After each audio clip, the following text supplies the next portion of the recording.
Bonjour mes amis, nous voilà arrivés dans Matthieu au chapitre 26, verset 36. Là-dessus, Jésus se rendit avec eux dans un endroit appelé Gethsémané et il dit aux disciples, « Asseyez-vous ici pendant que je m'éloignerai pour prier. » Il prit avec lui Pierre et les deux fils de Zébédée et il commença à être saisi de tristesse et d'angoisse. Il leur dit alors, « Mon âme est triste à en mourir. Restez ici éveillés avec moi. » Puis il avança de quelques pas, se jeta le visage contre terre et fit cette prière. « Mon Père, si cela est possible, que cette coupe s'éloigne de moi. Toutefois, non pas ce que je veux, mais ce que tu veux. » Il revint vers les disciples qu'il trouva endormis et dit à Pierre, « Vous n'avez donc pas pu rester éveillés une seule heure avec moi. Restez vigilants et priez pour ne pas céder à la tentation. L'esprit est bien disposé, mais la nature de l'homme est faible. » Il s'éloigna une deuxième fois et fit cette prière. « Mon Père, s'il n'est pas possible que cette coupe s'éloigne de moi, sans que je la boive, que ta volonté soit faite. » Il revint et les trouva encore endormis, etc. Et vous pourrez lire la suite de ce passage. On a un peu l'impression que Jésus est en dépression, qu'il fait, comme on le dit couramment aujourd'hui, un burn-out. Alors, je ne sais pas s'il a fait un burn-out, mais je sais une chose, c'est que son angoisse était tellement forte qu'il en transpirait des gouttes de sueur et de sang. Et c'est une maladie rare. Il y a aujourd'hui environ 2000 cas de personnes qui transpirent et qui suent du sang. Et on pourrait penser, enfin certains chercheurs pensent que c'est dû au stress. Il prie, lui qui sait tout, qui a créé le ciel et la terre.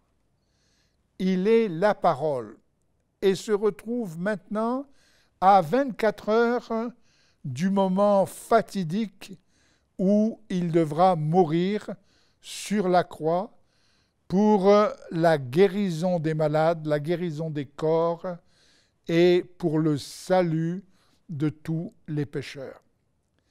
Il est dans une prière de contradiction par rapport à tout ce qu'il a été dans son ministère. C'est-à-dire que je ne sais pas, je ne pense pas avoir raison et je ne prétends pas avoir raison.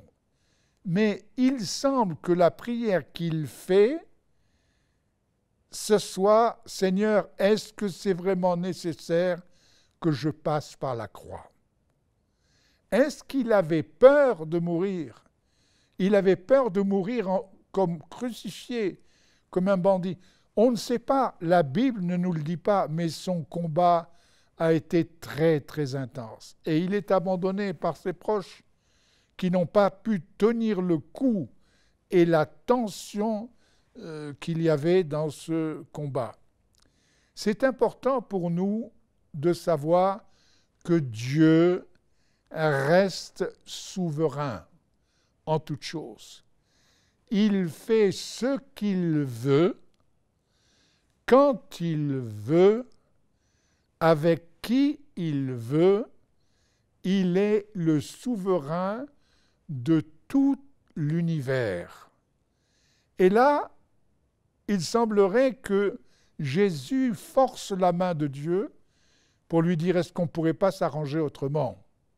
Il est dans un combat terrible, terrible. Il a en lui le oui et le non. Et cependant, ce qui reste recevable de sa part et exemplaire, c'est qu'il dit « Mais de toute façon, que ce soit ta volonté qu'il soit faite, et non pas ma volonté. » Nous avons eu dernièrement un ami qui est parti vers le Seigneur, il est parti trop tôt à notre goût. Nous avons été des centaines, voire même des milliers à prier pour sa guérison. Et nous avons prié. Et Dieu sait que nous avons confessé cette parole d'Ésaïe et de Pierre qui nous dit « Il a porté nos péchés, il s'est chargé de nos maladies ». Moi-même, j'ai expérimenté cette parole en la confessant alors que j'avais la tuberculose. J'ai été guéri il y a de ça maintenant plus de 50 ans. J'ai été guéri miraculeusement. Et je pensais que la recette était bonne aussi pour mon ami. Et j'ai prié dans ce sens en disant « Tu as porté cette maladie sur la croix de Golgotha et tu as pu le guérir. » Eh bien, le Seigneur a décidé autrement. Et comme notre ami avait aussi accepté cette option, eh bien, nous avons dit « Seigneur, merci parce que ta volonté est faite. » On ne sait pas pourquoi tu as fait comme ça. On ne sait pas quels sont tes plans ou quels ont été tes plans, mais nous te remercions d'avoir fait cela. Rappelez-vous, mes amis, la volonté de Dieu est toujours souveraine. Il suffit simplement de l'accepter lorsqu'elle jaillit dans notre conscience ou dans notre mémoire, de l'accepter comme telle, de dire Dieu est souverain, qu'il soit béni au nom de Jésus. Amen.